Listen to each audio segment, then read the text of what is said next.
Boa noite a todos e a todas aqui presentes. Eu sou a professora Vera Lúcia, docente do Departamento Acadêmico de Línguas Estrangeiras da Universidade Federal de Rondônia, campus Porto Velho.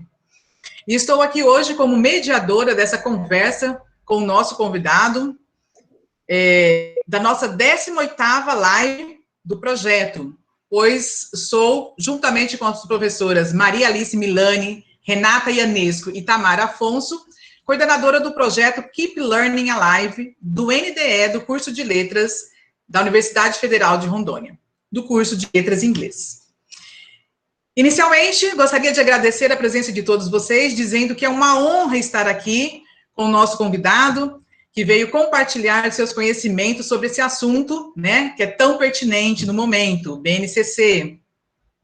Esta ação faz parte do programa de extensão Trânsitos, Fronteiras, Migração e Língua Adicional na Amazônia, e é intitulada BNCC, Abordagens e Formação, Implicações para o Ensino de Inglês.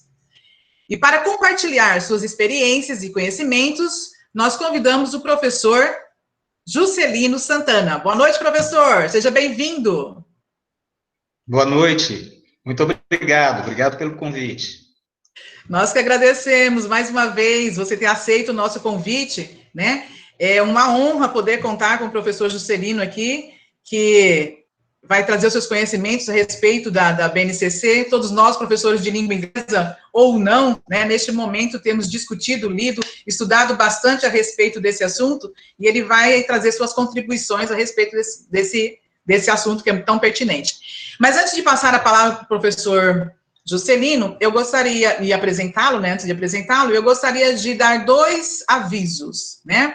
Primeiro, na verdade, é um pedir para que todos mantenham aí suas câmeras e microfones desligados, para que a gente tenha, assim, uma melhor conectividade e não tenhamos interferências durante o nosso evento, tá? Mas, no momento que a gente abrir para perguntas, se por acaso alguém tiver interesse em fazer a pergunta diretamente para o professor Juscelino, a gente vai permitir que abra o microfone e faça sem problema nenhum, tá bom?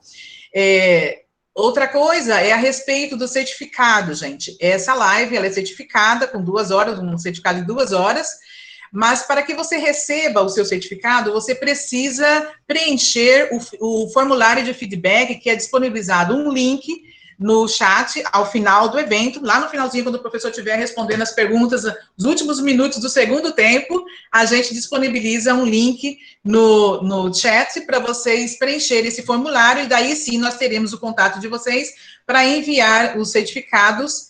E aí eu já adianto para vocês que esses certificados demoram um pouco, né? A gente está com o departamento responsável por esses certificados, né? Com bastante eventos acontecendo no momento, então tem demorado um pouco, mas ele vai chegar até vocês, tá bom, gente? Então, esses dois comunicados. E agora sim, eu passo a apresentação do professor Juscelino. Juscelino Santana é mestre em Linguística Aplicada pela Universidade de Brasília e doutor em Linguística, com concentração em Ensino de Línguas, pela Universidade Federal de São Carlos, São Paulo. Licenciado em Letras em Inglês pela UNB, é professor da Secretaria de Educação do Distrito Federal. Além de ensinar inglês na Riga, tem atuado na elaboração e implementação de políticas do ensino de línguas no Distrito Federal e na formação inicial e continuada de professores. Foi redator do componente de língua estrangeira do currículo Movimento do Distrito Federal e participou da equipe crítica para a BNCC no Distrito Federal também.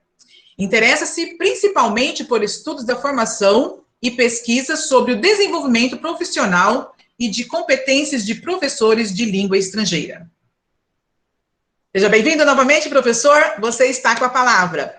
Nós vamos combinar aí que você fica à vontade para expor o seu material e falar durante 1 hora e pouco. Nós temos até 2 horas de live, né? E aí, depois da sua fala, a gente vai abrir, então, para as perguntas. Então, já aviso aos participantes que vão colocando as suas perguntas aí no chat, a gente vai selecionando, vai deixando, separando as suas perguntas, e assim que o professor terminar a sua fala e abrir para perguntas, a gente começa a fazer a leitura das perguntas, tá bom? Professor, seja bem-vindo novamente, e com a fala, você.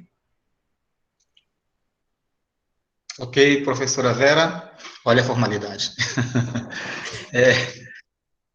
Me sinto honrado pelo convite, é sempre muito bom participar de um evento como esses, porque a gente coloca um pouco à prova aquilo que a gente acha que sabe, né? E também a gente experimenta algumas ideias, discute alguns conceitos, e essa é uma das maneiras de se... sumiu aqui a minha tela. Ok. Essa é uma das maneiras de se buscar desenvolvimento no campo acadêmico, né? Na construção de teorias, no debate de ideias com parceiros, com pessoas que pensam na mesma linha ou pessoas que pensam em linhas diferentes, né? E isso faz com que a gente possa ampliar, possivelmente, a nossa visão e a nossa maneira de compreender os assuntos que são relevantes, no nosso caso, para o desenvolvimento da nossa profissão, né? Que é o ensino de línguas, né? Bom, eu vou pedir licença para poder compartilhar aqui uma tela com alguns slides que vai ajudar a nortear ou a manter um pouco o foco da nossa conversa, né? Talvez a gente possa até realmente fazer uma dinâmica em que a gente converse, né? Eu também vou pedir licença para tirar aqui a minha câmera, tá? Porque aí eu não preciso ficar aparecendo, e a gente pode focar melhor nos slides com a nossa fala, tá bom? Nesse momento eu não tenho como ver o que se escreve aí no chat. Então, possivelmente eu vou ignorar, não voluntariamente, alguns comentários, mas assim que eu voltar, eu gostaria de contemplar, se possível, os comentários e depois a gente vai ter um tempo para uma conversa, né? Bom, eu tinha preparado uma fala para 2 horas, eu pensei que eu ia falar 2 horas inicialmente, né? Então, eu vou fazer um recorte, algumas coisas que eu preparei vou deixar sobre a mesa, né? E quando estivermos dialogando, se for interessante, eu retomo, a gente desenvolve algumas ideias, tá? Bom, a BNCC, abordagens e formação. O termo abordagens é um termo técnico da área de linguística aplicada, da área do ensino de línguas, né? Então, eu vou tomar esse termo como um parâmetro para a gente fazer uma leitura da BNCC. E a formação é um dos elementos, uma das dimensões da profissão de ensinar, né? E a gente precisa entender que um documento normativo, como é colocado, como a própria BNCC coloca, traz implicações e desafios para a nossa atividade profissional. E isso exige um pouco mais, talvez, de formação, num sentido que eu vou discutir mais à frente, tá bom? E claro que isso tudo vai ter implicações para a nossa prática profissional. Bom, eu tomei como objetivo, nessa conversa de hoje, a gente fazer uma leitura da BNCC, mais especificamente o componente curricular, língua inglesa, a gente vai problematizar isso um pouco, pelas lentes do conceito de abordagem, né? Como eu antecipei, um termo técnico na área da linguística aplicada. E considerar alguns impactos na formação e na atividade profissional. Na formação, em 2 frentes, possivelmente. Uma que a gente chama de formal, essa formação é a que implica os estudos de teorias, né, da área específica de ensino de línguas, e uma outra dimensão da formação que diz respeito a um tipo de trabalho sustentável do professor ou da professora, que é a construção de um processo de reflexão sistemático ou sistematizado, seja do professor em formação inicial, ainda na graduação, por exemplo, ou do professor em serviço, em dois campos, né? A explicitação de abordagem, a gente vai também trazer isso para a nossa discussão, e a reflexão sobre as práticas, eu poderia dizer, práticas sociais no ensino de línguas, na atividade profissional que nós desenvolvemos. Então, eu gostaria de organizar esse primeiro momento da fala, talvez em 1 hora, né? Eu acho que a gente consegue fazer isso, em 2 etapas, né? Primeiro, considerar na perspectiva da BNCC os princípios orientadores, né? Que princípios orientam esse texto que está disponível aí e que tem força em território nacional. Para isso, a gente vai tomar o conceito de abordagem, né? E as 3 vertentes desse conceito, né? Que é a do ensino, a da aprendizagem e a de língua. A gente detalha isso mais à frente. Uma outra vertente que diz respeito à instituição de políticas públicas. Quando se fala que é um documento como a BNCC é homologado, ele passa a ser oficial, também estamos falando na instituição de políticas de ensino de línguas. Eu estou falando políticas de ensino de línguas porque nós vamos nos concentrar na leitura dessa parte específica da BNCC. Então, não proponho aqui uma leitura de todo o documento, né? Mas uma parte específica de interesse dos nossos profissionais. O link da live de hoje? Parece que tem alguém falando aqui. Bom, então, as políticas públicas têm uma relação direta com as condições de trabalho e com os contextos específicos de ensino e de aprendizagem, né? Então, nós temos, por exemplo, em Rondônia, um estado grande, né? E dentro desse estado, a gente tem contextos que podem variar de lugar para lugar. Imagina comparar, por exemplo, Rondônia com o Distrito Federal, né? Com situações muito diferentes, com condições também bastante diferenciadas, e todos esses fatores implicam na qualidade e no tipo de ensino que é desenvolvido em cada lugar, né? Bom, eu vou passar um brevíssimo histórico da construção da BNCC, porque esse histórico vai construir para a gente um contexto, um pano de fundo sobre a leitura do documento que estamos propondo aqui discutir, né? É um documento que foi construído de uma forma disputada, bastante disputada, e que teve momentos nesse processo bastante distintos, né?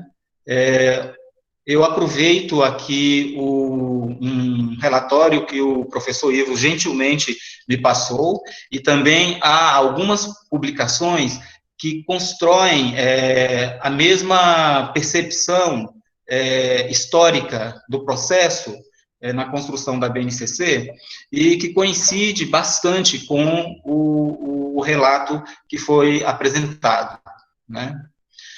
O primeiro aspecto a se entender nesse processo é que uma base nacional, uma base de conteúdos mínima, foi previsto na Constituição Federal de 1988, no artigo 210, o que implica dizer que a BNCC, em princípio, deve se compreender como uma política de Estado, né? Não deveria ter uma influência muito forte. Eu digo não deveria ter uma influência muito forte porque me parece que não seja possível evitar qualquer influência de aspecto ideológico, entre outros, né, ou políticos, de governos específicos, né? Então, a gente vai ter a marca de um momento histórico e de um governo específico, ou mais, dependendo de como um processo de construção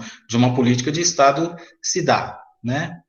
É apresentado, então, nesses documentos legais, o objetivo da BNCC como o de assegurar uma formação básica comum aos brasileiros.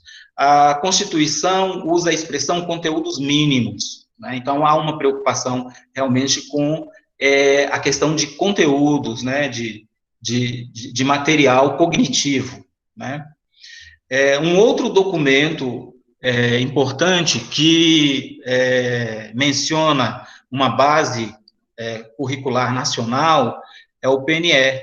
O PNE é o Plano Nacional de Educação, e ele é um documento que apresenta metas para serem cumpridas no prazo de 10 anos.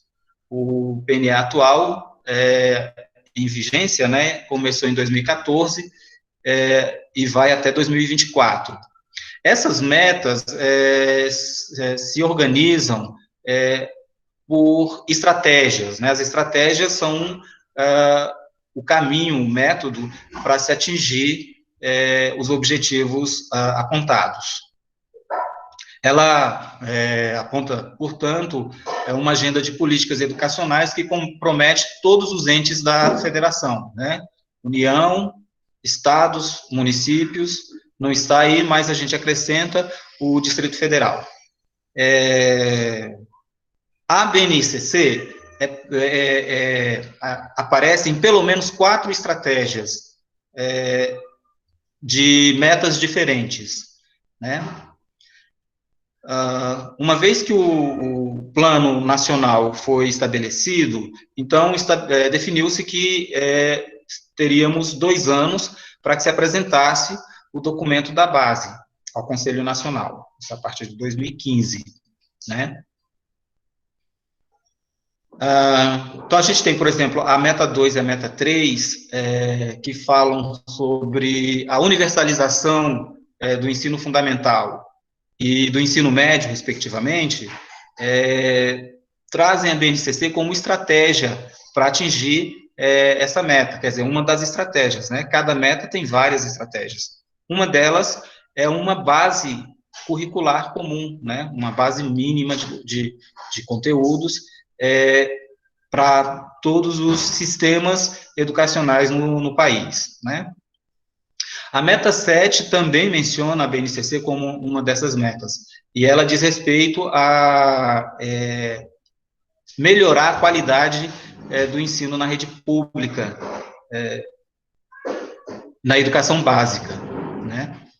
E, finalmente, o documento determina que se faça a construção da BNCC em regime de colaboração entre esses entes. A primeira versão começou a ser discutida e escrita em julho, e esse processo atravessou os meses de agosto e setembro, né? Então, de julho a setembro de 2015, foi reunida uma comissão, foi nomeada uma comissão de especialistas, né? E é interessante notar que esses especialistas eram professores em regência, quer dizer, professores que estavam em sala de aula, membros de secretarias de educação, por exemplo, coordenadores de nível intermediário ou de nível central, e especialistas das universidades, né? Então, nós tivemos pesquisadores também participando do processo de construção da primeira versão.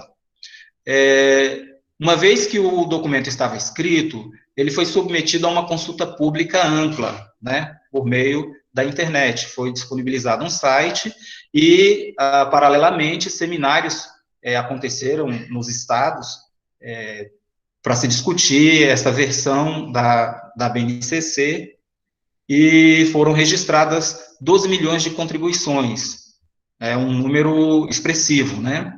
Esses especialistas tabularam essas contribuições, discutiram novamente, e a partir desse processo surge a segunda versão da BNCC. Então, nós tivemos uma primeira versão, discutida pelos especialistas, escrita por eles, por essa comissão, uma segunda versão com a participação popular, com ampla participação popular, nessa etapa, e aí caminhamos para uma terceira versão. A terceira versão traz alguns fatos importantes. Ela ocorre no contexto de uma ruptura, né? O contexto em que a presidenta Dilma sofreu o impeachment, em 2016. Com isso, as equipes de coordenação e aqueles especialistas que participavam da escrita e do processo de discussão da BNCC, essas equipes foram substituídas, né? Entrou um outro grupo, talvez aí os meus colegas possam até, como um testemunho vivo, né, muitos participaram dessa etapa pessoalmente, né, sentiram isso na pele, eles podem dizer, talvez, como ocorreu essa mudança, né, se foi algo discutido, por exemplo. Ao que parece, foi uma ruptura mesmo, cortou-se a cabeça daquela comissão e uma outra comissão foi colocada. O resultado disso foram mudanças significativas no texto e nas perspectivas que orientavam a segunda versão. Uma mudança relevante, por exemplo, é que a segunda versão trazia uma ideia ampla no ensino de línguas, trazendo o termo língua estrangeira moderna. Na terceira versão, restringiu-se a língua inglesa, né? Há muitas publicações hoje que têm discutido esse aspecto especificamente e outros relacionados a essa mudança abrupta que aconteceu no processo de construção da BNCC. Então, em 2017, essa terceira versão foi apresentada ao Conselho Nacional de Educação, e ela claramente descaracteriza o texto da segunda versão, né? Alguns afirmam até que é um outro texto.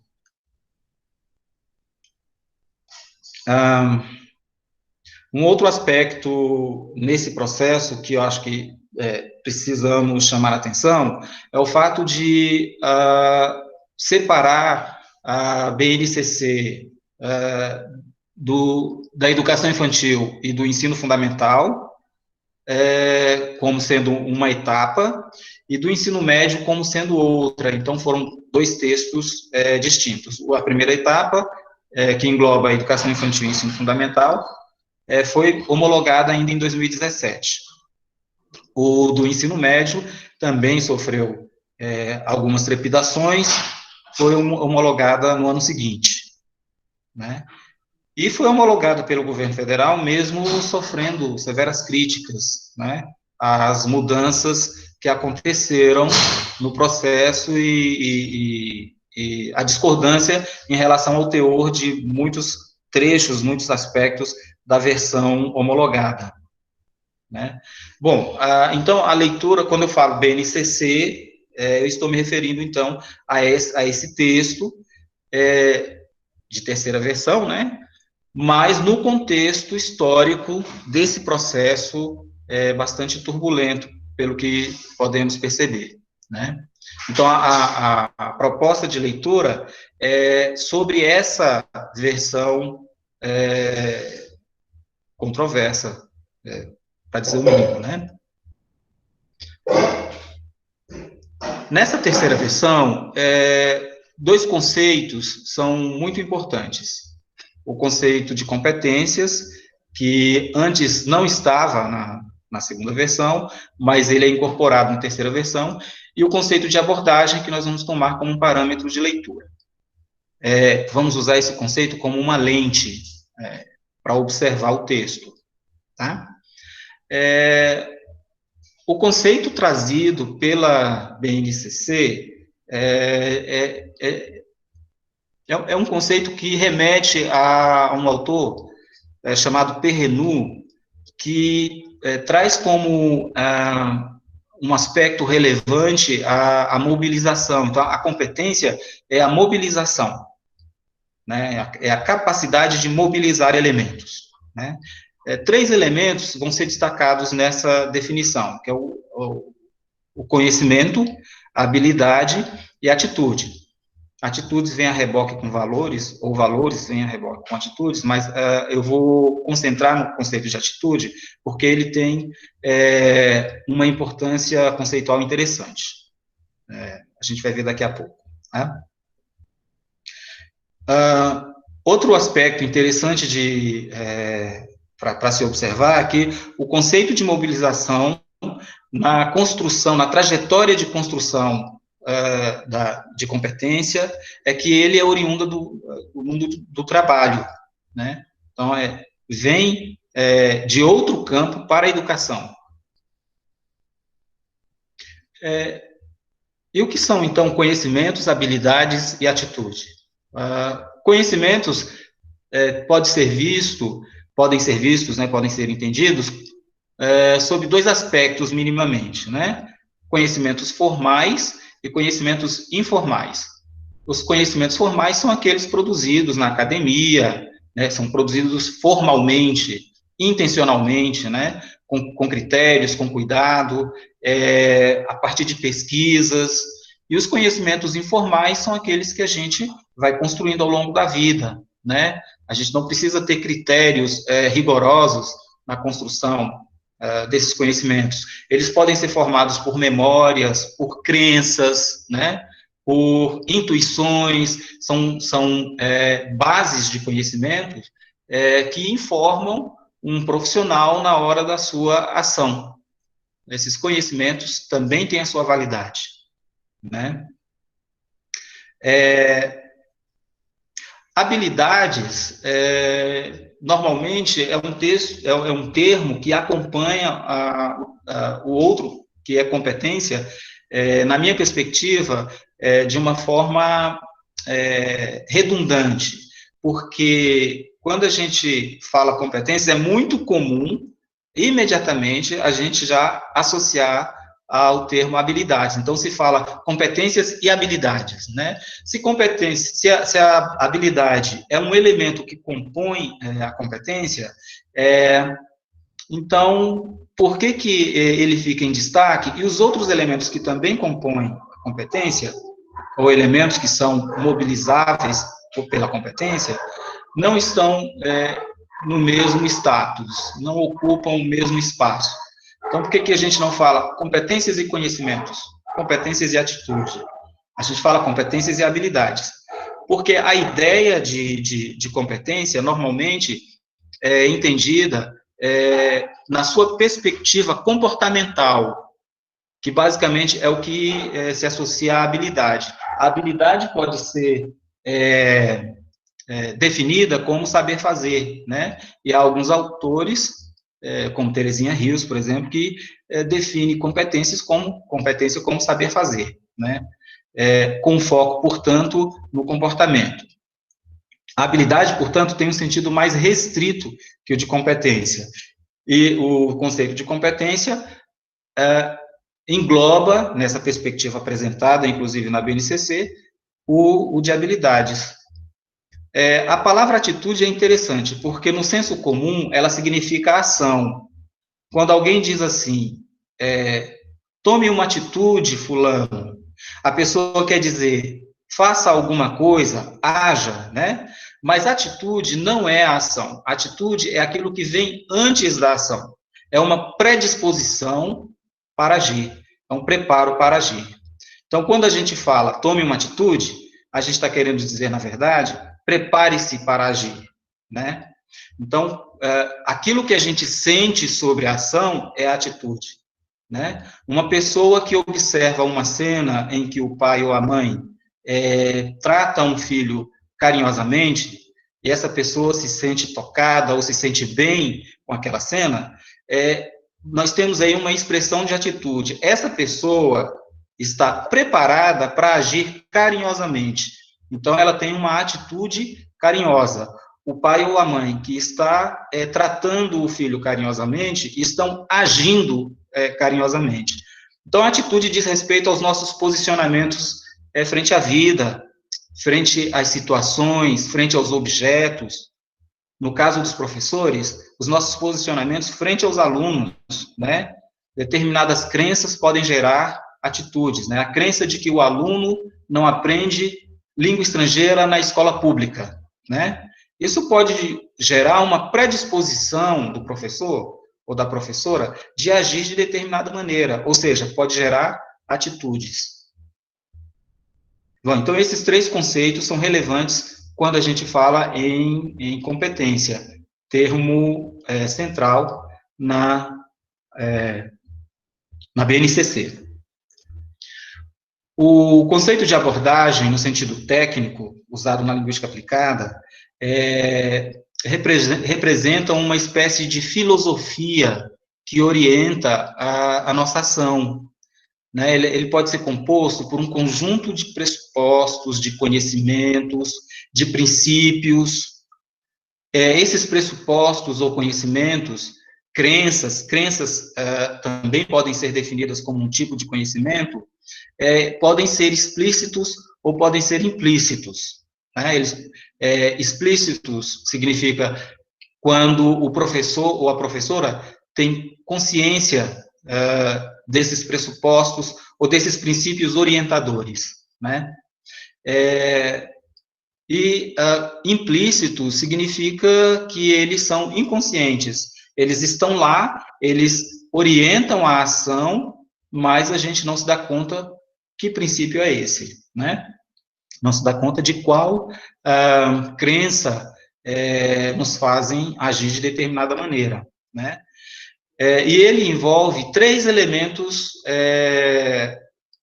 no contexto do ensino de línguas, que é a concepção de linguagem, de língua estrangeira, né? Essa é a primeira vertente.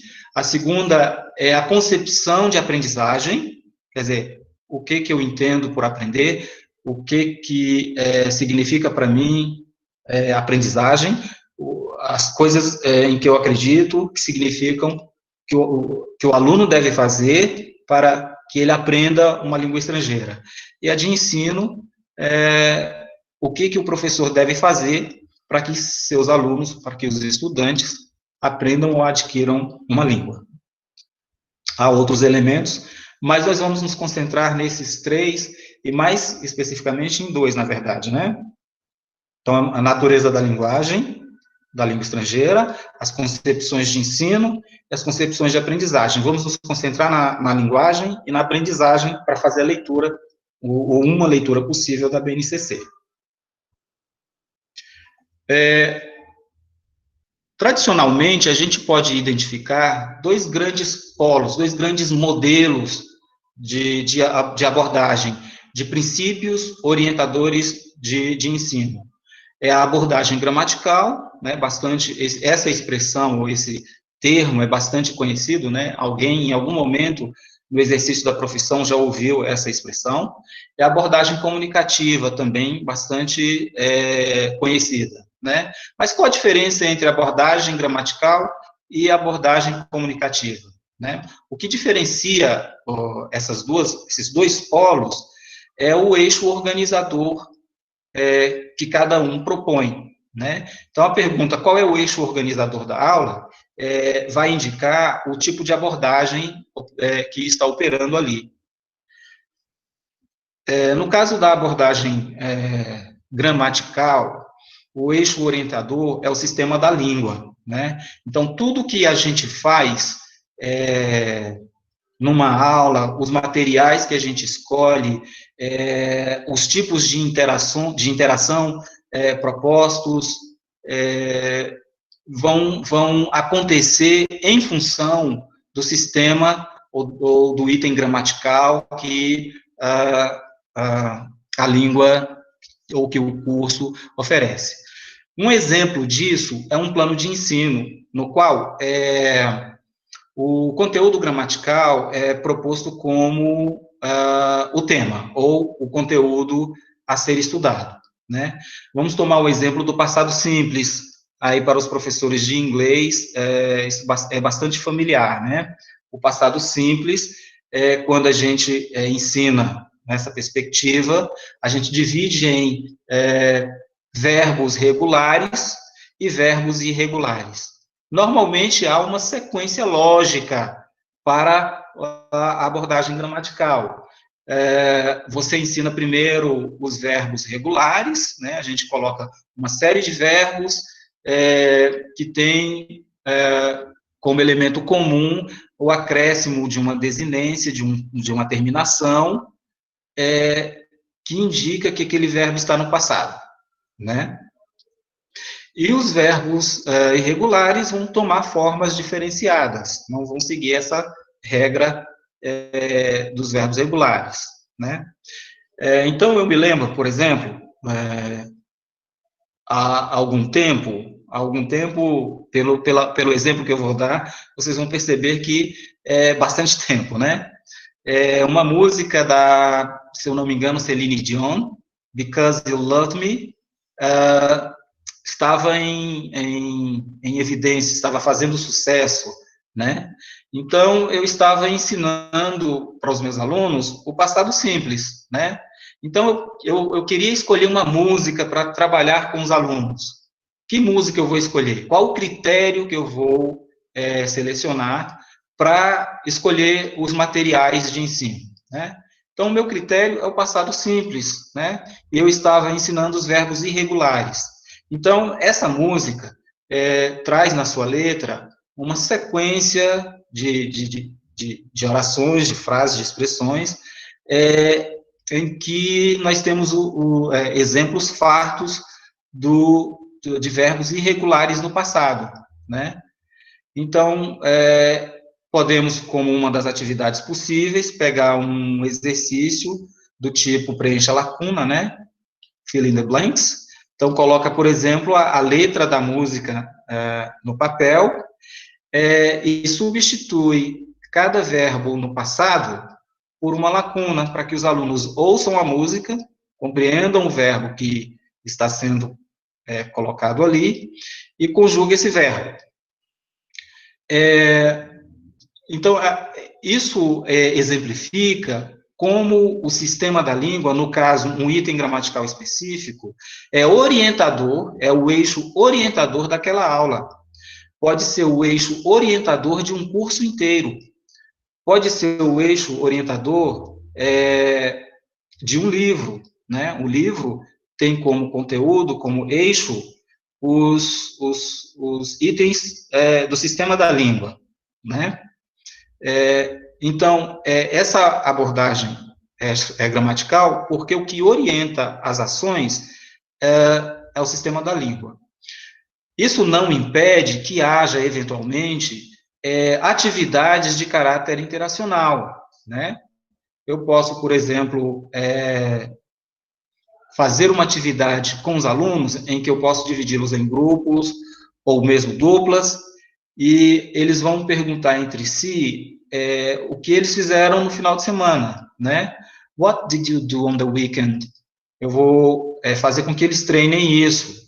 E a resposta tem necessariamente que envolver o uso dos verbos no passado simples, né?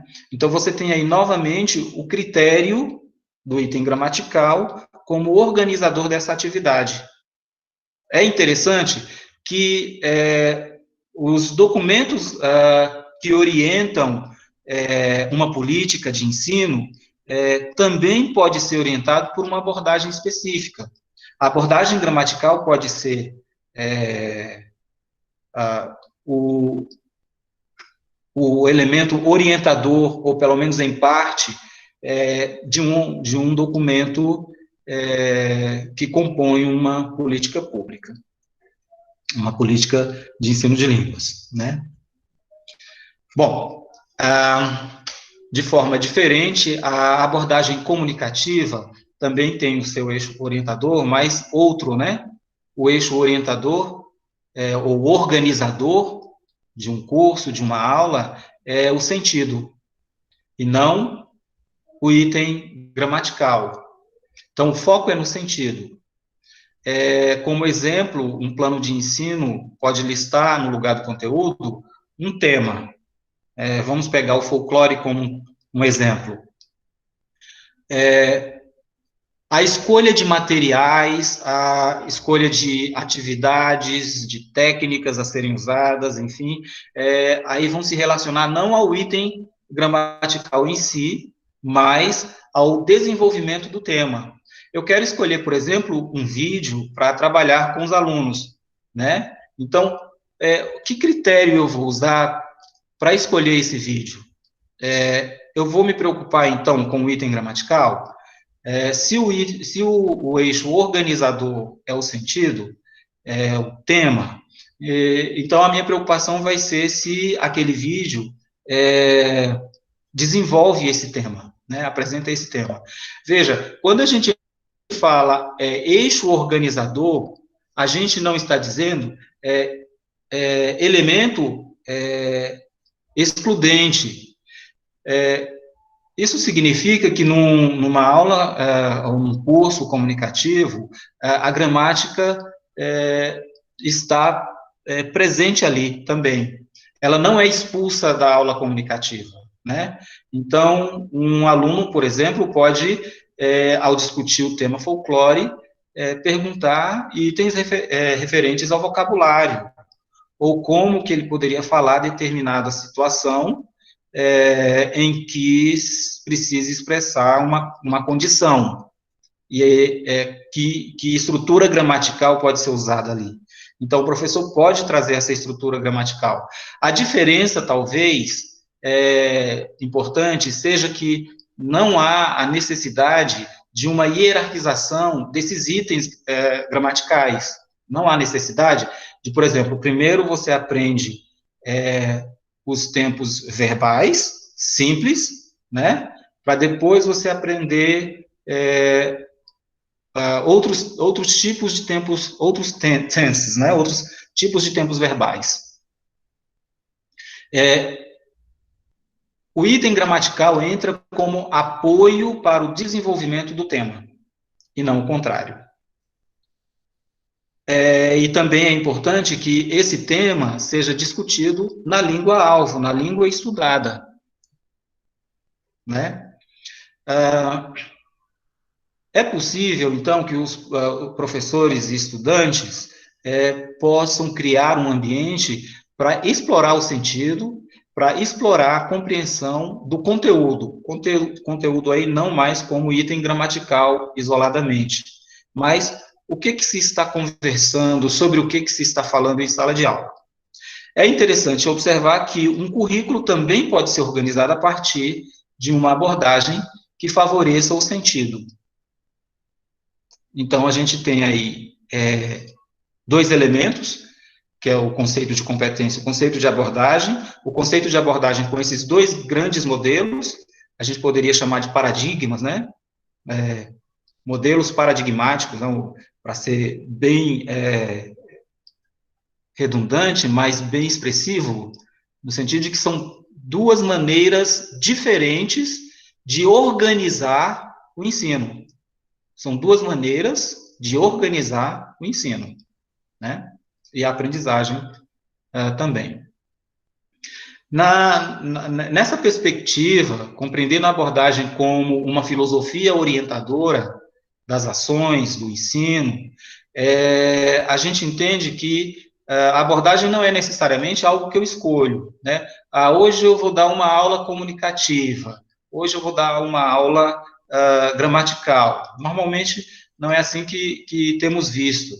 Um professor que tem uma abordagem gramatical tem resistências para uma abordagem comunicativa. Isso é o que se tem registrado em pesquisas, né? E vice-versa, né? Ou às vezes o professor tem o desejo de um tipo de abordagem, mas a sua abordagem é outra, né? Porque a abordagem é algo que nós vamos criando de forma implícita e nós podemos chegar a um momento de explicitá-las, né? Então, a gente começa a criar a nossa concepção de língua ou de ensino desde quando a gente assiste a uma aula de língua estrangeira, quando crianças, quando adolescentes, né? E isso vai entrando na nossa formação de forma implícita, né? De forma acidental, às vezes, né? Mas a abordagem não é só formada por elementos implícitos, né? Conhecimentos formais, teorias acadêmicas, podem contribuir para o desenvolvimento de um tipo de abordagem que se pretenda, né? Entre os conhecimentos formais, a gente pode incluir aí, entre os conhecimentos informais, a gente pode incluir crenças, memórias, intuições, que são tipos de conhecimentos, né? Que a gente vai formando ao longo da vida, ao longo da experiência profissional, né? Então, além dos documentos legais, normativos, dos currículos, materiais didáticos também dispõem de uma abordagem orientadora.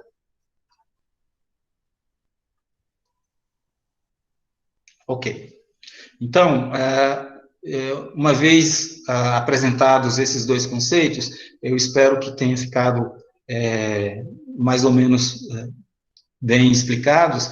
Na nossa conversa, isso pode voltar à tona para a gente discutir. A gente toma o conceito de abordagem para perguntar sobre o texto da BNCC, né? Que abordagens orientam a base curricular?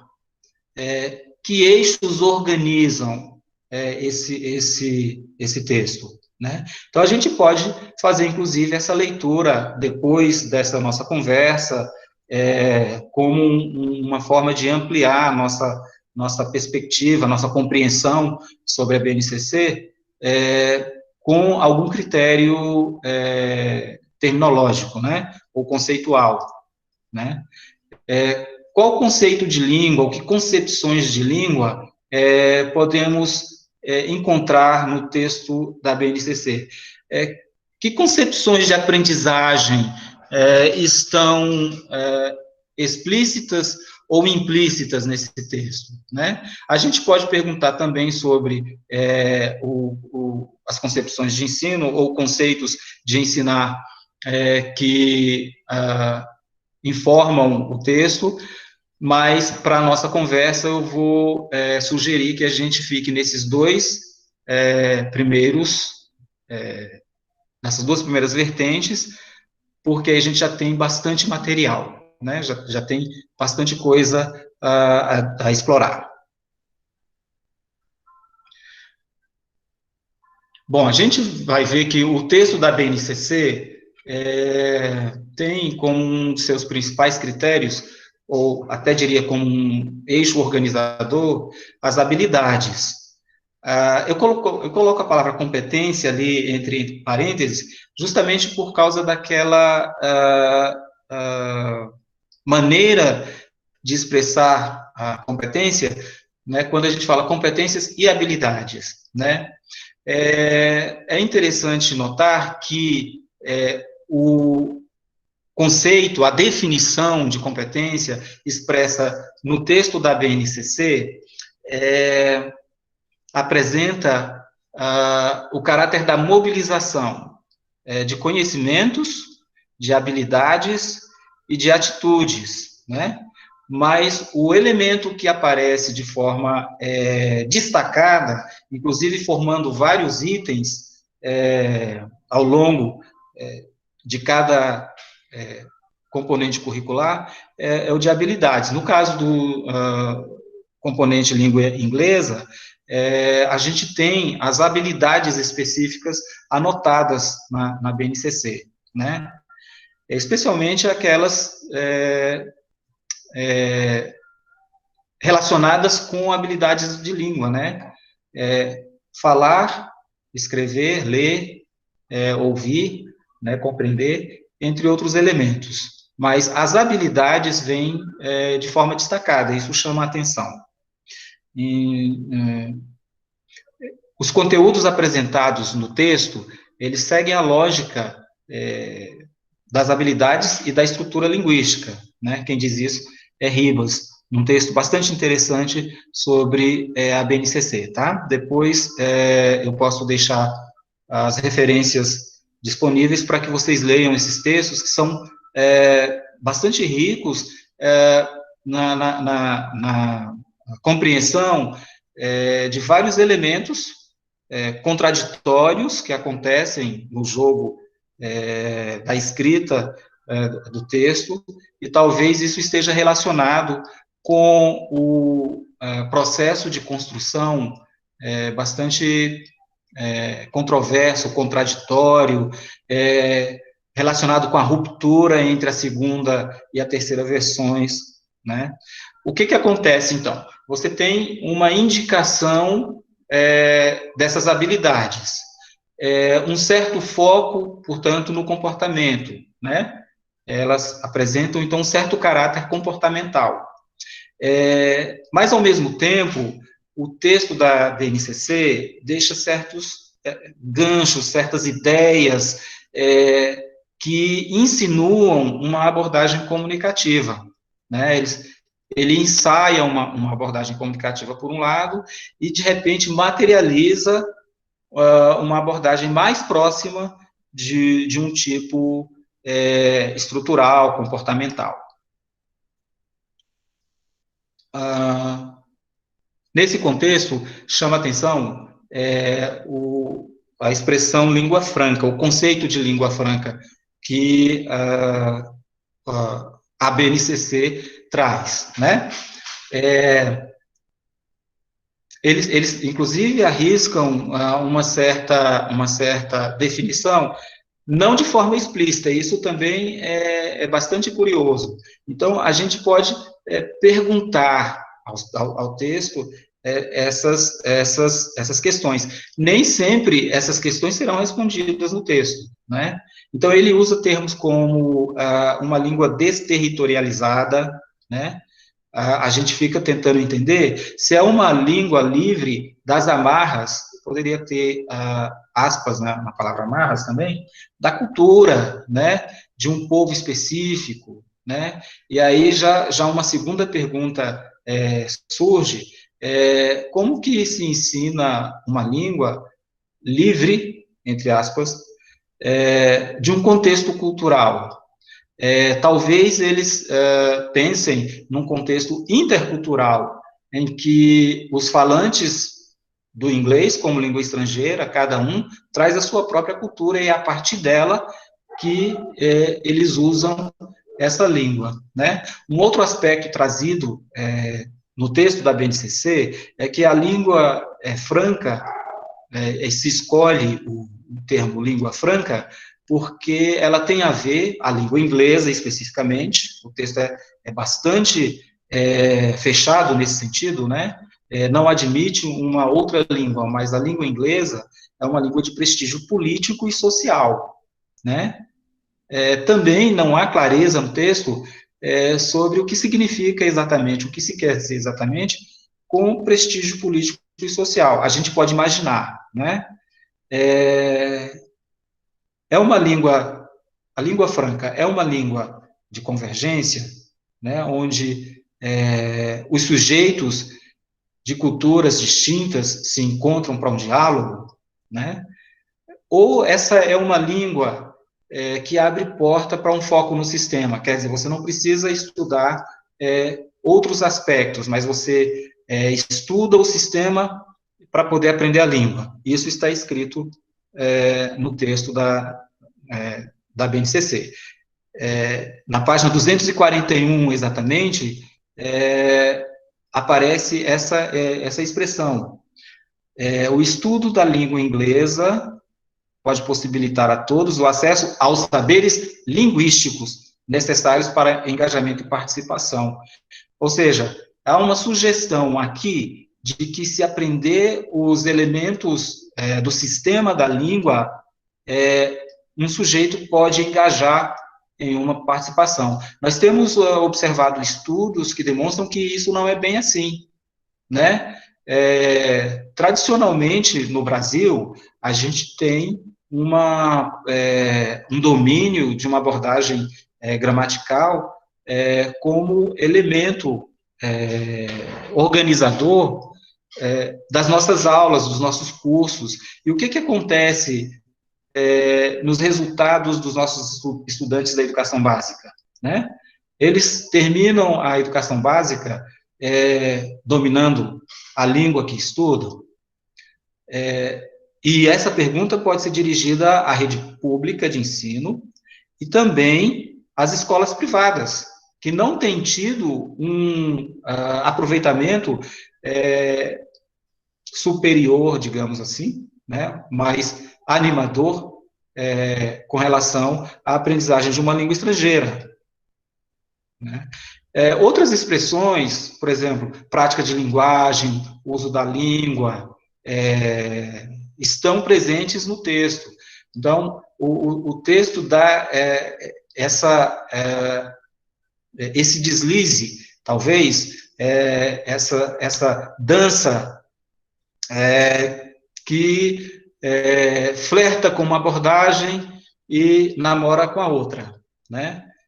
Então, a gente tem essa ambiguidade quanto às abordagens, quanto aos princípios orientadores do ensino de língua inglesa na BNCC. Então, alguns autores chegam à conclusão semelhante, né? Ela apresenta lapsos de engessamento de conteúdos, por exemplo, quando cita determinados itens gramaticais na língua inglesa, no componente língua inglesa, né?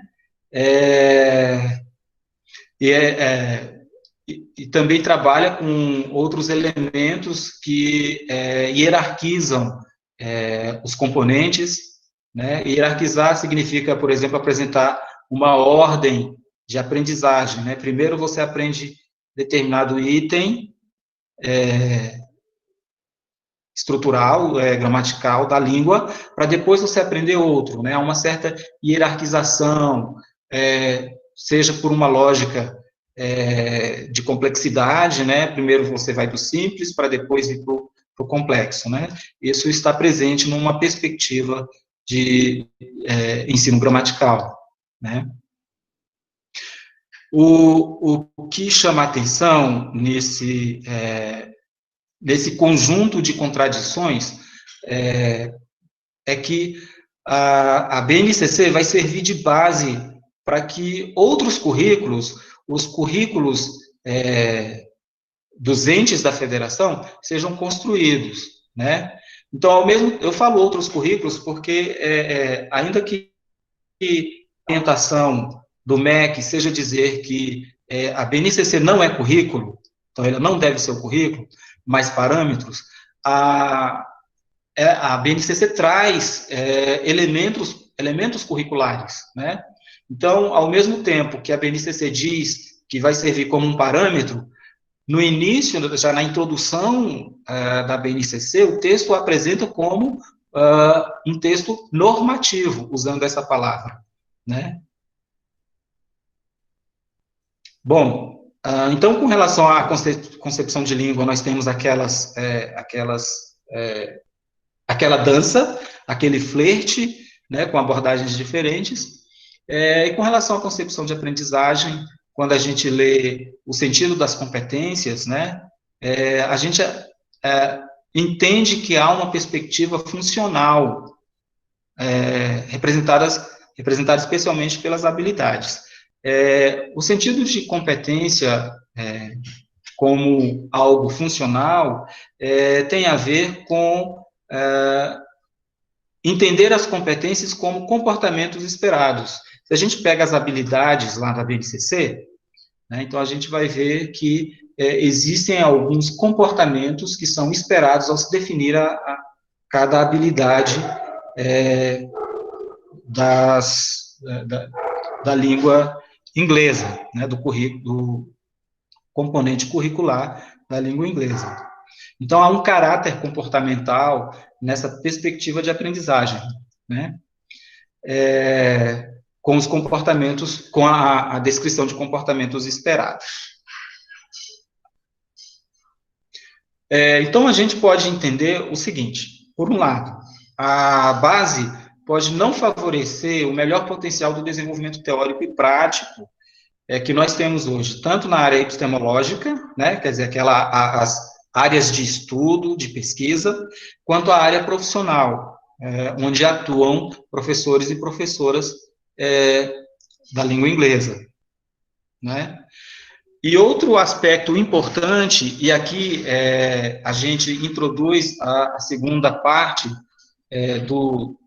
dessa fala, vai ser bem curtinho, porque não é algo que está na BNCC, a gente toca nesse ponto pela ausência e não pela presença, né? É que uma política pública que se preocupa apenas com os aspectos orientadores ou com princípios e com conteúdos, pode não ser suficiente para resolver as dificuldades enfrentadas, né, as dificuldades do dia a dia enfrentadas na prática de ensino da língua, né? Uma política de ensino de línguas precisa atacar de frente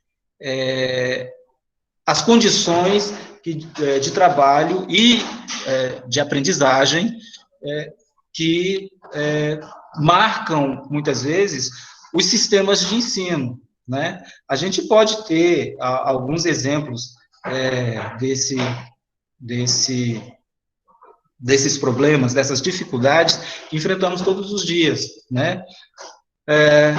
O número de alunos por turma, geralmente muito além daquilo que seja viável para desenvolver determinados tipos de ensino, muitas vezes a carga horária definida para o componente curricular é insuficiente, né, para que os estudantes mantenham uma sequência mínima de contato com a língua. Às vezes, o acesso a recursos também não são aquele que é desejável. Às vezes, falta material didático, muitas vezes, acesso à rede mundial de computadores, né? A gente tem um outro problema relacionado à formação, tanto inicial quanto continuada. Muitas vezes, os profissionais de ensino de línguas não têm uma estrutura ou uma infraestrutura na organização da profissão para que eles possam refletir sobre as práticas de ensino, sobre as condições de trabalho, né? Então, esses elementos são relevantes no planejamento de uma política de ensino de línguas.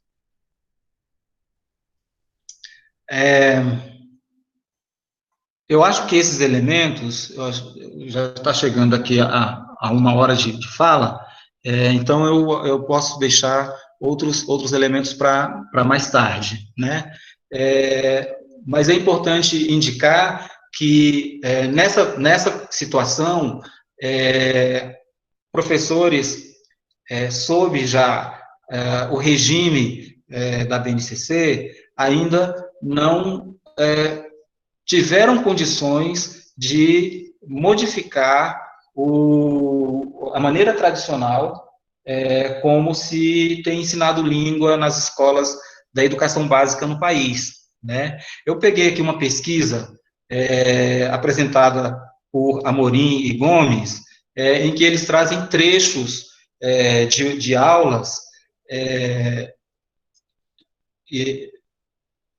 descritas a partir do enfoque da BNCC, né? Então, é interessante porque a gente vê uma cena bastante familiar ainda na sala de aula. A gente pode até dizer assim, o tempo ainda foi muito curto, não houve condições de uma influência, né? Mas a gente já tem um primeiro registro, esse registro pode ser feito dentro de algum tempo, e a gente vai comparar depois com os diferentes momentos se houve uma mudança na maneira tradicional de ensinar línguas no país, sob uma influência talvez mais forte no futuro do que se pretende com a base nacional. Então, ele pega uma professora com um nome fictício, né? Kelly iniciou a segunda aula observada, apresentando o vocabulário events in a person's life. Em seguida, a professora orientou qual seria o dever de casa. Na sequência, a professora explicou sobre o conteúdo gramatical, going to, e logo depois fez um exercício de fixação do conteúdo com os alunos, né? Bastante familiar essa sequência de atividades e de conteúdos, né? Eu acabei copiando o mesmo aqui, mas há outros exemplos que descrevem cenas semelhantes, né? Mas podemos ainda pensar numa possibilidade, já que a BNCC deixa os ganchos, né? Em que a gente pode apresentar propostas de ensino em que se use mais a pedagogia de projetos, ensino baseado em tarefas, ensino temático, ensino baseado em conteúdos de disciplinas, né? Geografia, por exemplo, ou história. Então, a gente poderia fazer projetos com conteúdos dessas disciplinas e de outras na língua-alvo, né? Mas isso aí é um desafio que a gente ainda precisa construir nas nossas escolas, considerando, inclusive, as condições de trabalho. Bom, eu vou encerrar por aqui, porque já tivemos uma hora, né?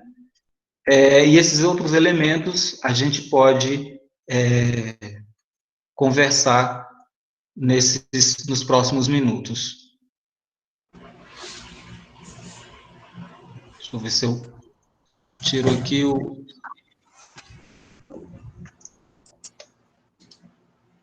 Volto aqui à tela. Travou. Só um minutinho, gente. Pronto.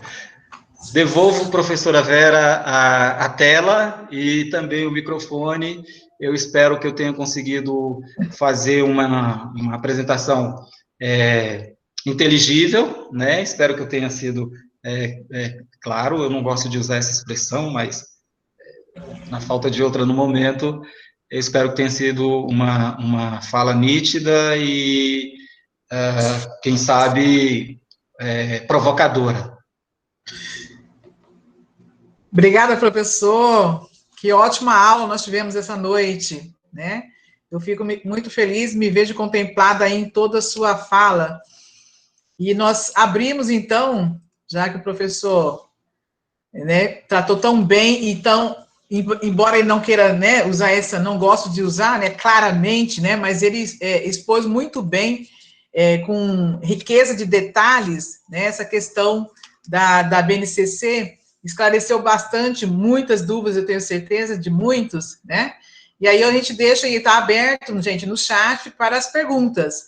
Ou caso alguém queira abrir seu microfone e fazer a pergunta diretamente para o professor, sinta-se à vontade também.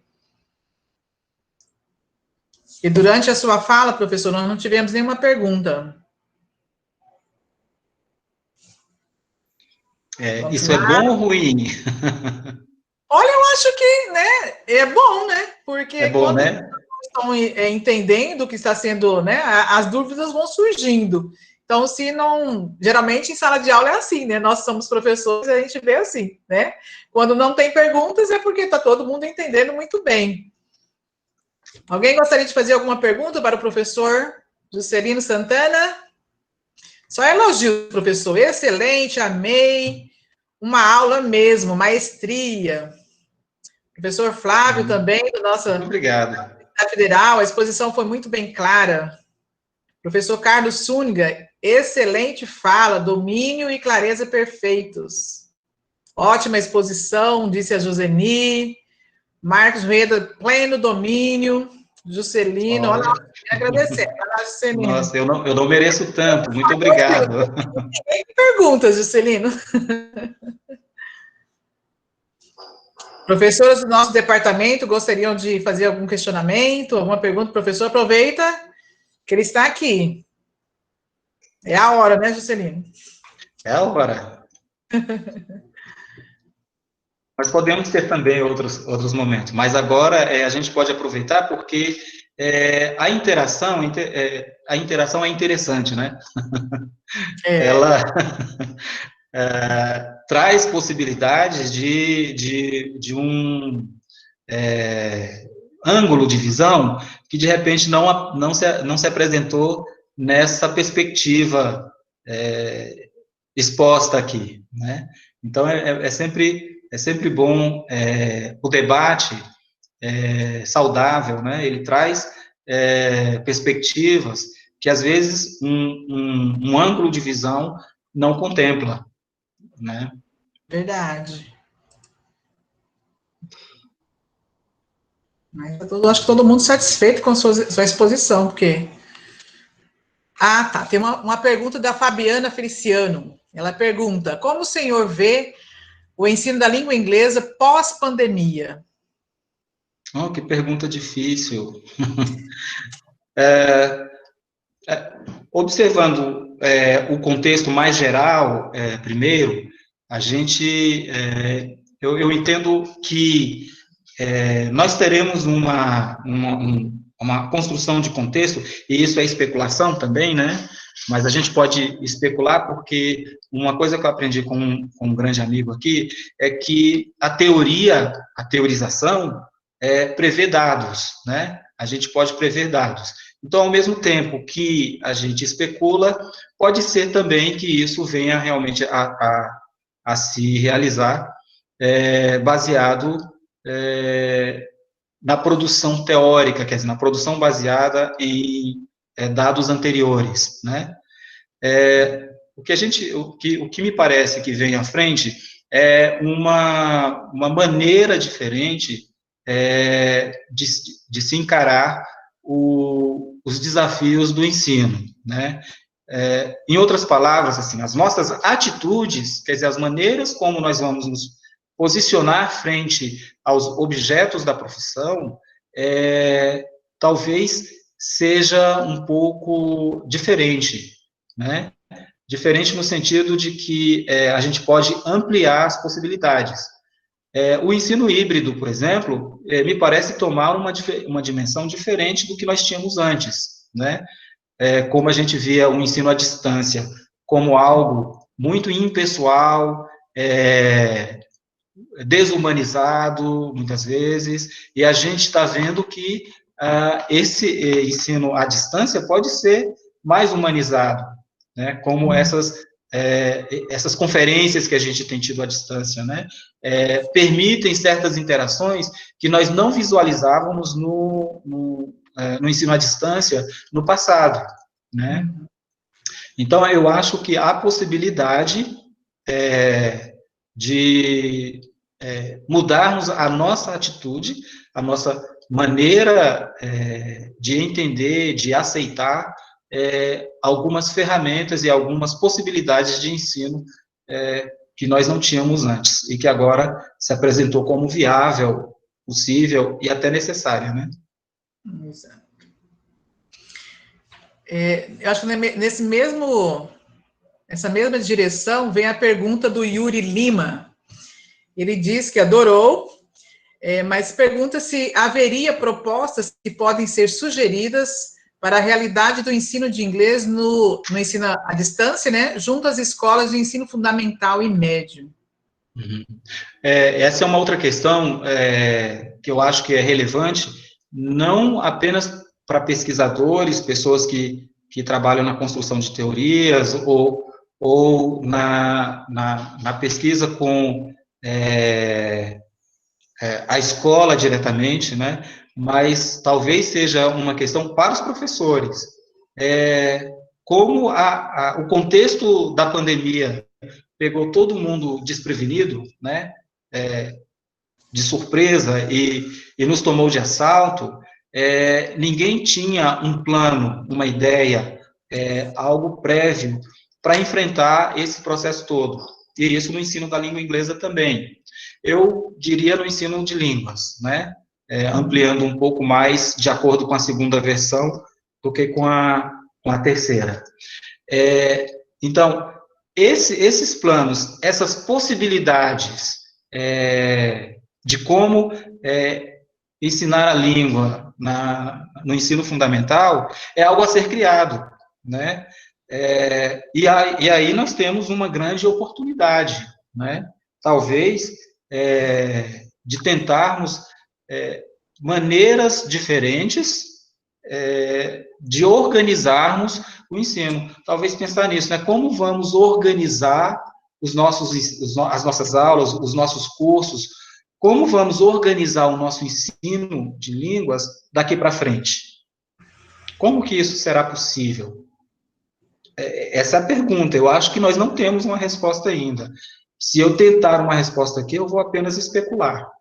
Né? Mas eu acho que, nesse momento, é importante a gente organizar os nossos questionamentos. Né? Como vamos organizar o ensino de línguas na educação básica, no ensino fundamental, no ensino médio? Até porque, né, professor Juscelino, tudo agora é experiência, né? Experiência nova, né? Então, estamos testando tudo. Como você disse, ninguém estava preparado para enfrentar isso agora, né? Era essa demanda das ferramentas digitais em sala de aula, não é de agora, né? A gente estava conversando isso um pouco antes da sua palestra começar, da live, e nós falávamos sobre isso, né? Então, assim, ninguém estava preparado para trabalhar com o ensino remoto agora, né, com o ensino de língua à distância. Mas, assim, o que a gente tem visto, o cenário que nós temos visto é professores, né, se reinventando todos os dias, né, aprendendo, fazendo cursos, né, sobre como usar ferramentas digitais e trazendo essas novidades para a sala de aula, né. Logicamente que esse ano, né, como tudo é novidade, são experimentos, né? Para o próximo ano, se a gente tiver que continuar por um tempo ainda com o ensino remoto, aí sim é que vai se ver o que deu certo, o que não deu certo, o que tem que ser adaptado, né? E aí melhorado, né? Com certeza melhorado. Agora, é curioso, desculpa, sim. Acho que eu te cortei. Não. É curioso observar que, na verdade, a ferramenta já estava aí, né? Nós não estávamos preparados para o contexto, mas, curiosamente, imediatamente, as ferramentas surgiram. Não é que elas surgiram imediatamente, né? Elas já estavam aí, né? Nós começamos a falar delas, né?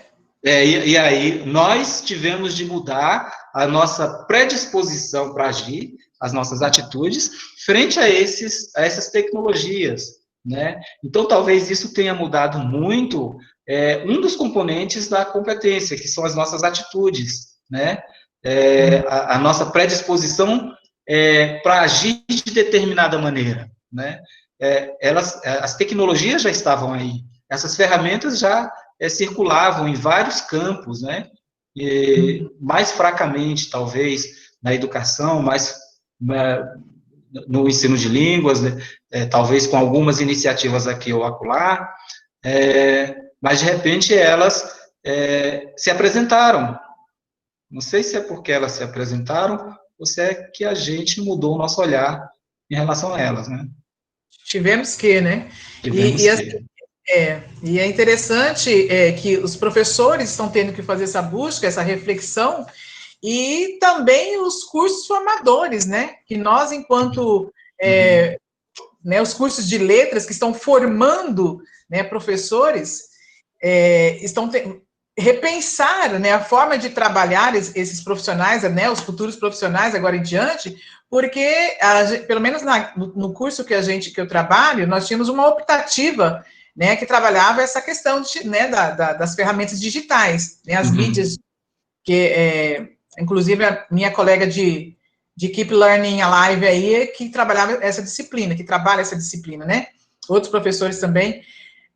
Mas, assim, a gente sabe que ainda é pouco. Então, quer dizer, uma disciplina não vai dar conta de toda essa preparação. Nós vamos ter que repensar melhor o nosso curso para formarmos professores que estejam, né, preparados para enfrentar esse ensino híbrido, né, da agora em diante. Mas eu vou passar a outra pergunta. Nós temos uma pergunta da Viviane. A gravação dessa live estará disponível no canal do Projetos Dali, tá bom? Rafael Bonfim pergunta, professor, às vezes lidamos com estudantes que não possuem o domínio nem da língua portuguesa, alguns nem mesmo alfabetizados. Quais ferramentas e dicas no uso das tecnologias disponíveis você poderia nos dar para melhorar o ensino da língua inglesa em tempos de aula online, onde às vezes nem abrem as webcam? É difícil, né? Eu tenho experimentado com meus alunos aqui de graduação, né? Aulas pelo Meet, assim, à distância, e realmente eles não abrem as câmeras também. Talvez isso tenha a ver com o próprio sinal de internet, quando todo mundo abre as câmeras, às vezes fica realmente mais complicado.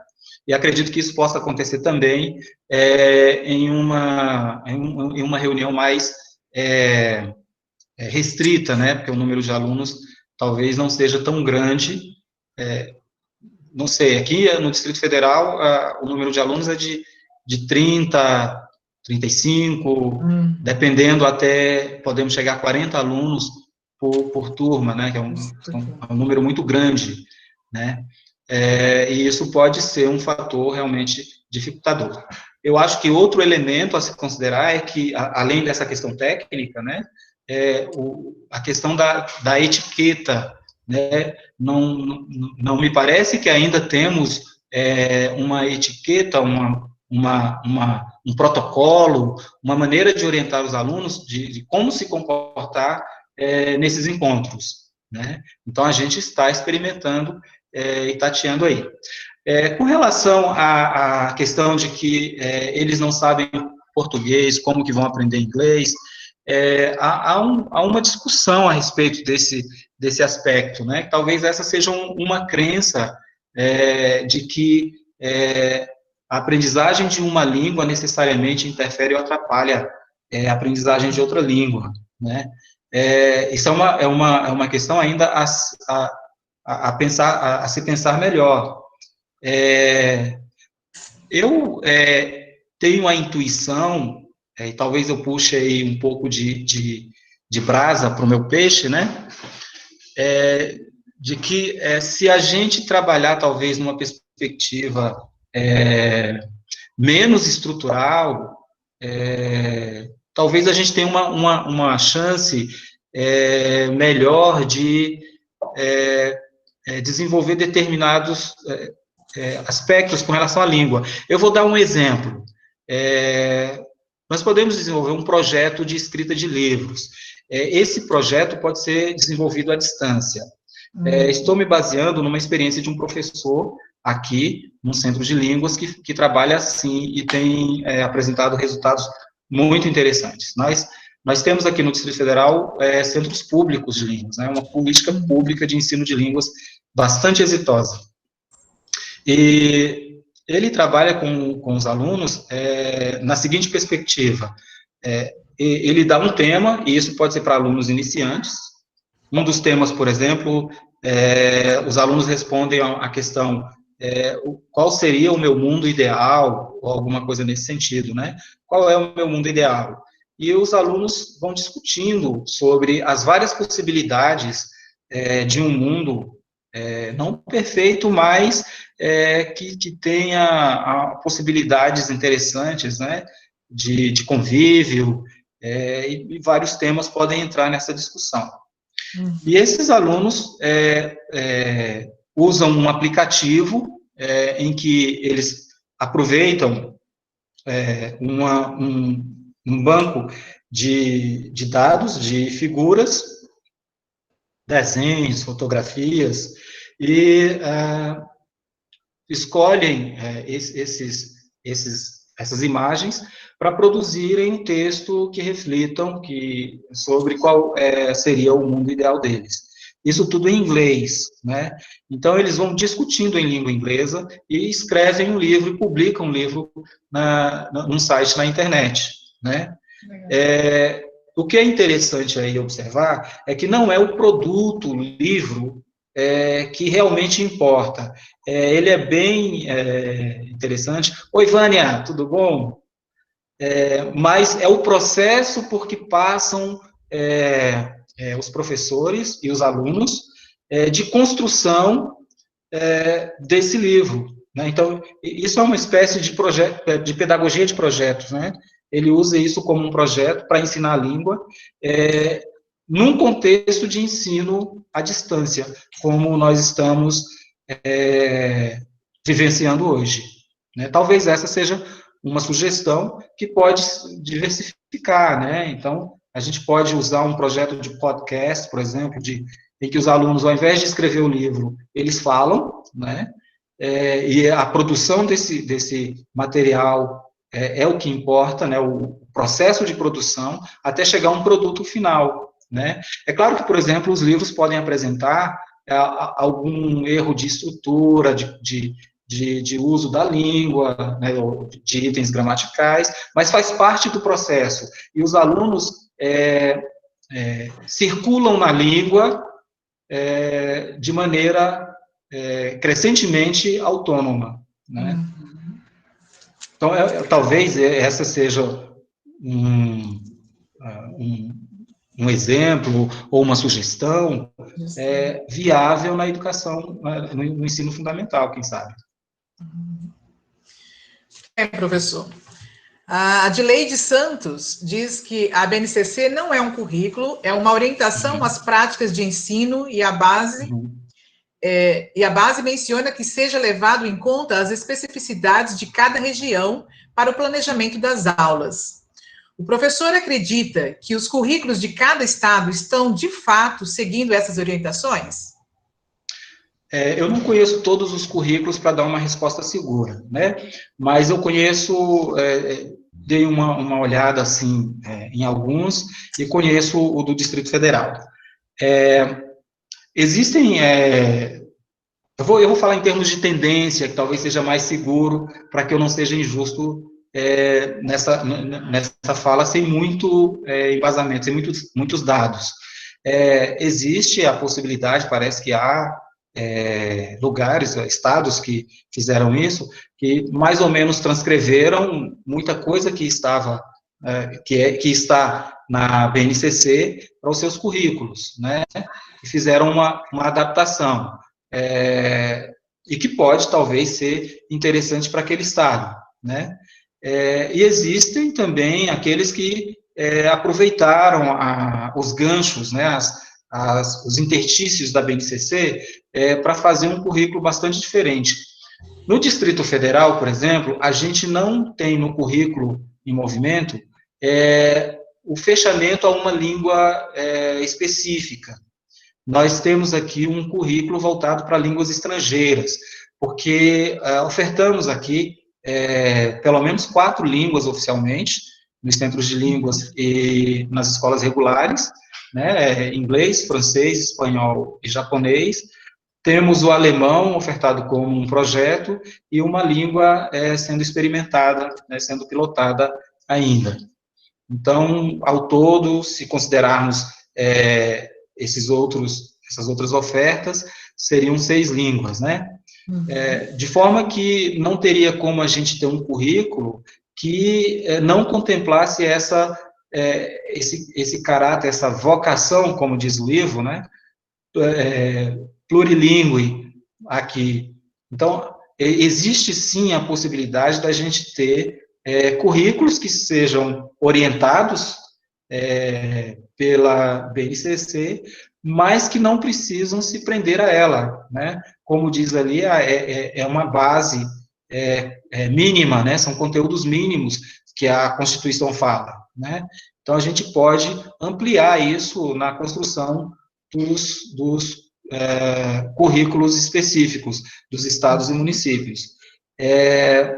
Eu acho que alguns conseguem fazer isso e outros atrelam muito fortemente a BNCC, mas cada estado, cada município tem o seu contexto e talvez consigam justificar porque fazem dessa maneira ou de outra. Ok. Marcos Rueda diz que o ideal, né, ele pergunta, né, o ideal, na sua opinião, professor, seria os professores deveriam aprender sobre a sistemática da modalidade EAD para melhorar a aprendizagem e tarefas melhor elaboradas? Seria esse o caminho? Eu acho que essa é uma tendência, né? Eu acho que a gente não tem como, depois da experiência de 2020, eu acho que vai se estender ainda um pouquinho em 2021, da gente negar o que aconteceu em termos de experiência pedagógica, com tudo que é positivo e tudo que é negativo, agora no ano de 2020, né? Eu acho que a gente vai ter que colocar como um item da nossa formação, inicial, inclusive, o uso dessas tecnologias, dessas ferramentas, né? Então, por exemplo, ambientes virtuais de aprendizagem, que eu acho que se ampliaram, né, em relação ao que, como nós entendíamos esses ambientes, digamos assim, do ano passado para cá, né? Eles não têm apenas um caráter muito frio, né, distante. Se a gente pegar algumas plataformas, como essas que a Google nos oferece questionável, né, mas que disponibiliza, a gente tem dimensões que não tínhamos antes. A possibilidade do contato direto, né, não presencial, mas direto, a possibilidade de desenvolver interação, ao vivo, inclusive, né, e outros elementos que vão agregando. Por exemplo, ferramentas como o WhatsApp, hoje, são um canal de comunicação com alunos, né, por difícil que isso seja, por estranho, talvez, mas é um canal que está disponível para o processo pedagógico também, né? Os professores vão ter que aprender a trabalhar à distância. Eu acho que essa é um caminho que será posto daqui para frente. Nós vamos ter que nos acostumar a isso, me parece. Um pouco de especulação também aí, mas eu arrisco especular que possivelmente sim. Exato. Professora, aliás, a participante Maria Isabel pergunta: professor, você poderia citar autores ou referências sobre essa discussão? A relação entre a necessidade de um aluno saber o português para poder aprender o inglês? Olha, existem estudos na linguística aplicada, agora não está me ocorrendo, mas me lembro da professora Edileise Mendes, da UFBA, Universidade Federal da Bahia. Ela trabalha muito nessa perspectiva, ela discute o conceito de competência intercultural e situações contextuais, de pesquisa, inclusive, em que ela apresenta esses elementos e discute, né? Há um texto chamado Nós não sabe português, nós não sabe nem português, como vai aprender inglês? Eu posso depois mandar as referências, e que tem discussões interessantes sobre, por exemplo, as concepções de aprendizagem, né?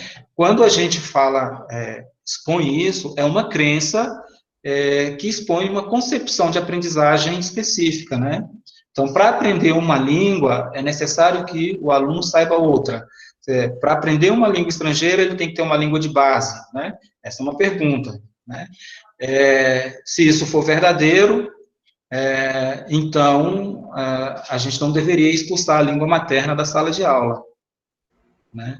E também aí a gente está discutindo ao mesmo tempo o conceito de língua materna, né?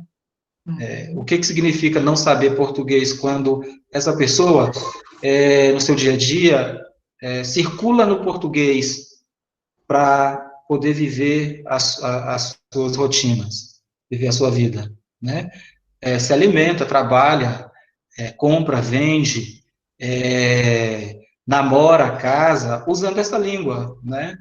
Então, a gente precisa entender o que se quer dizer com o saber ou não saber a língua materna. Professor, alguém pediu para você repetir o nome da professora que você citou. Edileise Mendes? Edileise Mendes. Edileise Mendes. Isso, ok. Da UFBA. Vai encontrar em bases de textos, de artigos, Edileise, acho que é com S. Edileise Mendes. Publicações dessa professora. Uhum. Depois eu posso passar e quem sabe a gente consegue socializar. Uhum. Olha um item inesperado aí, né? Ok, perguntas nós não temos mais, professor Juscelino, mas nós temos aqui um comentário da professora Edileise, de repente você queira comentar. Ela diz o seguinte, que em Rondônia, o ensino de língua inglesa, no ensino fundamental 2, é obrigatório, mas acredito que há muito a ser feito para que respeitemos as necessidades do Estado. Digo, obrigatório a partir da proposta da BNCC. Eu tenho uma curiosidade, porque Rondônia faz fronteira com países de língua espanhola, né? Isso. Com mais de um país, se eu não me engano, né? Ou não? Bom, geografia. Nós temos Bolívia, né? É divisa com Bolívia. Tem mais.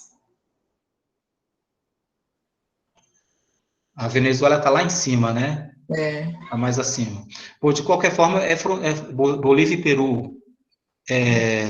O Marcos está aqui nos ajudando, nos socorrendo. Então, são países de língua espanhola, né? Eu imagino que o ensino de espanhol seja algo relevante, né? Nesse estado.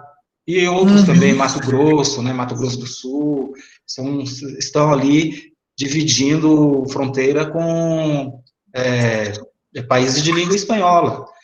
Então, talvez políticas para essa língua sejam relevantes nesses estados. Os currículos deveriam, eu imagino, né? Eu estou falando deveriam não como uma imposição, mas me parece que seria interessante ter uma política específica para essa língua nesses estados, né? Porto Velho está bem adiantado já com a... Eu não vou afirmar com certeza aqui, porque realmente eu não acompanho assim, de perto a questão do espanhol nas escolas em Porto Velho. Mas eu sei que está bastante adiantado em relação a essa discussão de ter o espanhol nas escolas, principalmente, parece que a discussão é exatamente nas escolas municipais, no ensino fundamental 1, se não estou errada. Professor Flávio, olha, professor Flávio colaborando com a gente aqui, professor Flávio também é da Universidade Federal de Rondônia, campus de Porto Velho, e ele diz que Rondônia é um estado na região oeste do Brasil, na fronteira, opa, tá subindo aqui, Ok, na fronteira boliviana, conhecida pelas vastas extensões da floresta amazônica. No centro fica o montanhoso Parque Nacional do Pacaás Novos. A oeste, as áreas florestais adicionais estão protegidas pelo Parque Nacional da Serra da Cutia e o Parque Estadual Guajará-Mirim. A norte, a capital do estado, Porto Velho, situa-se nas margens do Rio Madeira. Bom, professor, é um convite para você vir conhecer assim que for possível. Né? Então, o professor Flávio está afirmando ali que a fronteira é com a Bolívia. Ok, eu acho que tinha uma outra que colocou um comentário aqui, não era uma pergunta, mas a Viviane Silva. Deixa eu ver o que escreve aqui. Infelizmente, ainda esbarramos nas dificuldades em se ter na equipe muitos professores conscientes, porém não conscientizados da abordagem de ensino da própria instituição, deixando prevalecer suas crenças e valores, o que, por vezes, atrapalha a engrenagem que é aquele trabalho colaborativo baseado nas diretrizes que norteiam o processo do ensino-aprendizagem dentro da abordagem comunicativa. A formação continuada é o caminho. E agora temos mais esse desafio, que é adaptar esta personalização. Viviane Lins? Viviane Silva Lins. Silva Lins. Muito bem, Viviane, exatamente. Viviane é uma colega aqui, bastante promissora nos seus estudos, né? Estamos esperando você, viu? Exatamente. As instituições também têm os seus princípios orientadores, né? Cada comunidade de professores acaba constituindo um conjunto de ideias, de conhecimentos, de princípios sobre o que é a língua, como funciona, o que é o ensino, como as pessoas aprendem, né? Então, e isso pode acontecer de forma implícita. É isso que ela está colocando aí, né, de maneira bem organizada. Exato. Exatamente. Exatamente. E a formação continuada era um outro aspecto que inclusive, estava no título da apresentação, a gente acabou não apresentando, mas a formação continuada é um caminho que pode contribuir para a explicitação da abordagem, a explicitação desse conjunto de princípios orientadores da ação, e também para aquisição ou construção de teorias formais, né, de teorias que nos ajudam a entender e talvez esperançosamente trabalhar de forma mais produtiva, com melhores resultados que nós temos tido na educação básica hoje, no ensino de línguas, né? Resultados desanimadores. Né? Ok, a professora Maria Alice disponibilizou o link do formulário de feedback no chat, então, para receber, quem está interessado em receber o certificado, precisa preencher esse formulário de feedback, tá, gente? Que é o nosso controle de presença, tá? Está disponível no chat. E eu acho que Luciano Barroso, ele pergunta ali, sobre a formação dos professores. Eu acho que ele gostaria de fazer uma pergunta direta, abrir o microfone e fazer a pergunta. Tudo bem para você, professor Juscelino? Sim, claro, por favor. Então, vamos lá, Luciano. Boa noite, professor Juscelino. Boa noite, tudo bem? Quanto tempo? Bom te ver, gratidão, viu? Excelente aula. Falando assim com relação à formação dos professores para a aplicação da BNCC em sala de aula, que geralmente ocorre nas capitais. E aí, quando chega nos interiores, nas cidades do interior, fica assim, dispersa, ou seja, eu que participei da equipe, juntamente com você e todos os outros colegas mais, como o Ivo e outros mais da equipe do próprio BNCC, a gente viu a competência dos colegas que estavam lá. E aí você pega o pessoal, algumas pessoas que estão, eu não diria assim, aposentados, mas que estão encostados regionais de educação, que não tem conhecimento nenhum, nem dinâmica, nem vontade, entendeu? Assim, de mudar, e agora, por mais que não queira, com essa questão da tecnologia, vamos ter que mudar mesmo, né? Sobre novas metodologias, novas tecnologias e dentre outras coisas mais.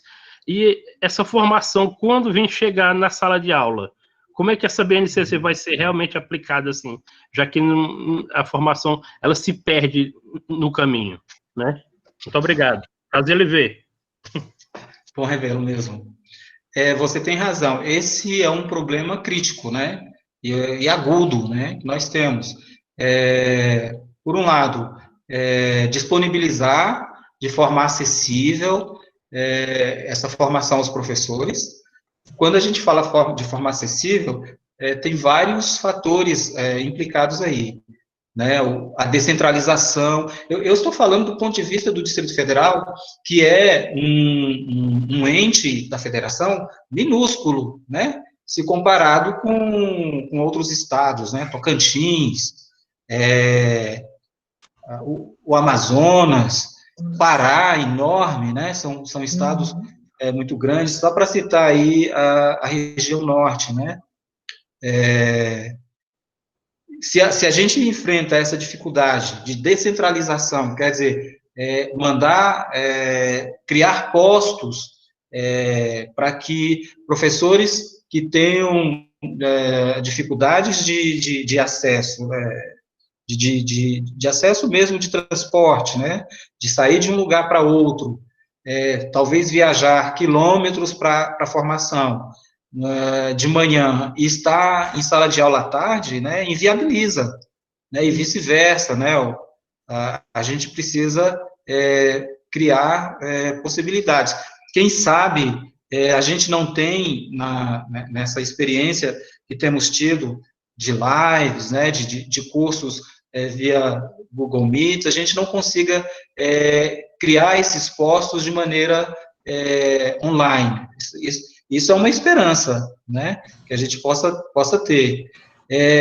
O outro aspecto que eu acho relevante na questão da formação é de criarmos uma atitude reflexiva, né, ter a reflexão não como uma prática, mas como uma atitude, né. A reflexão como atitude já está prevista, por exemplo, na filosofia, né? A filosofia, se a gente pegar Baiano, um autor, né, o autor do dicionário filosófico, ele diz isso, e a reflexão é uma disposição para voltar sobre si mesmo, é uma disposição para olhar a sua própria prática, no caso do ensino de línguas, né? Então, é uma questão também de como nós nos posicionamos frente ao nosso próprio trabalho, né? E isso pode ser objeto de uma formação, criar essa atitude reflexiva, essa predisposição para querer pensar sobre as condições de trabalho, sobre as práticas sociais de ensino, e assim por diante, né? Eu acho que é possível que a gente venha, no futuro próximo, a viabilizar essa descentralização pela internet, né? Quem sabe? E além da BNCC, eu acho que é muito relevante, talvez até mais relevante, a formação a partir do currículo local, né? O currículo do Estado ou do município orientar a formação desses professores, né? E aí a gente precisa de pessoas que se disponham a isso, a estudar, né, o próprio currículo, a se preparar para que possam viabilizar a formação a partir dos currículos locais. Talvez seja mais relevante até. Né? Não sei se eu estou falando algo que desabone ou desacredite a BNCC. Nós temos várias críticas, né? Mas ela faz parte de uma rede de dispositivos legais que constituem a política de educação nacional, né? A A LDB fala em uma educação nacional. Então, há algo a ser construído nesse sentido também. Mas o currículo local talvez seja o primeiro ponto de formação continuada dos professores em serviço. Muito bem. Eu acredito que nós contemplamos todas as perguntas que estavam no chat, professor. Acho que agora só tem comentários, né? Nenhuma pergunta a mais. Ainda alguma pergunta para o professor Juscelino Santana? Aproveite o momento. Depois mais uma live agora, só daqui mais um tempo, né, professor? Nós podemos fazer aí sempre uma parceria aí, já que nós pretendemos continuar com esse projeto. Mas, de qualquer forma, não tendo mais perguntas, então, só cabe a mim agora agradecer ao professor Juscelino, que atendeu, assim, prontamente o nosso pedido para que fosse o palestrante dessa noite, e veio e foi show, né, professor? Como eu disse para você, tenho certeza que vai ser show, e foi mesmo, né? Todo mundo ali, todos os elogios ali, realmente cabe muito bem ao trabalho que você fez essa noite. Então, eu gostaria de agradecer em nome do curso de Letras em Inglês da Universidade Federal de Rondônia, campus Porto Velho, e nós esperamos que em breve a gente possa ter novamente contato em outras parcerias para outras palestras. E deixamos também a nossa universidade, em especial o curso, né, de Letras em Inglês, à disposição também. Tá bom, professor? Depois, eu acho que o Ivo, né, eu vou entrar em contato depois, pegar o contato do Ivo, a gente vai conversar. A minha colega de trabalho aqui, professora Renata, que também coordena o projeto comigo, já me avisou aqui no dia 3, já está ocupado, já tem alguém agendado para essa data, mas a gente vai conversar e a gente agenda para a semana seguinte, tá bom? Professor, mais uma vez, muito obrigada. Eu seria portadora de um abraço da Vânia para você, mas eu já percebi que Vânia apareceu aqui antes que eu pudesse transmitir o abraço dela a você, né? Mas, assim, foi indicação da Vânia sempre com bons contatos, né, Vânia? Muito obrigada, mais uma vez, por ter nos ter sugerido, né, que nós convidássemos o professor Juscelino para estar conosco aqui nesse projeto. Professor, muito obrigada. Nós esperamos que, assim, essa noite tenha sido feliz não só para os participantes, mas para você também, que acredito, nós como os professores, a gente sabe que é uma felicidade sempre grande quando a gente consegue compartilhar com outros aquilo que nós sabemos, né? Faz parte do nosso trabalho também. Eu não sei, né? Eu acredito que isso é de todos os professores, mas eu me sinto muito feliz quando eu consigo. E você estava explicando, eu achei louvável a forma com que você, muito didática, a forma com que você trouxe e explanou a respeito, né, do communicative approach ali, eu estava me vendo ali, né? Muito legal mesmo.